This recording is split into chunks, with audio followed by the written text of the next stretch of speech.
નમસ્કાર, હું હરિભાઈ આચાર્ય, પૂર્વ પ્રમુખ નગરપાલિકા ભાભર નગરજનોને નમ્ર વિનંતી કરું છું કે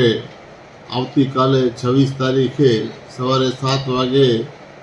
વોટિંગ મતદાન ચાલુ થશે અને 6 વાગે બંધ થશે. હું ભારતીય જનતા પાર્ટીના એક સિનિયર કાર્યકર તરીકે નમ્ર વિનંતી કરું છું નગરજનોને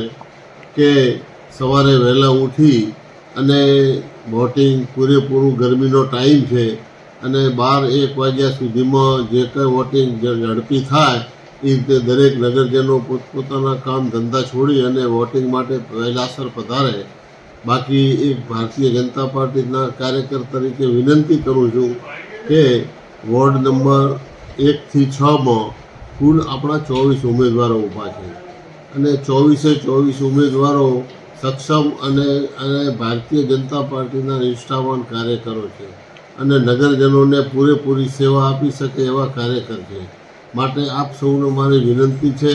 કે જે વોટિંગ કરો એ વોટિંગ પેનલ ટુ પેનલ અને 1 થી 4 જે કંઈ નંબરો આપેલા હોય એ રીતે કમળના નિશાન ઉપર બટન દબાવી અને વોટિંગ કરો. ક્રોસ વોટિંગ કરવામાં આવશે તો અત્યારે અનામત સીટોના જે ગણતરી થાય છે એ મુજબ આપણે ક્રોસ વોટિંગ કરશું તો આપણો જ ઉમેદવાર હારશે એ આપણે નક્કી માની લેવું. માટે આપણે કોઈ ક્રોસ વોટિંગ કર્યા સિવાય 4 વોટ ભારતીય જનતા પાર્ટીના નિશાન ઉપર બટન દબાવીને આપો એવી આપ સૌને મારી નમ્ર વિનંતી.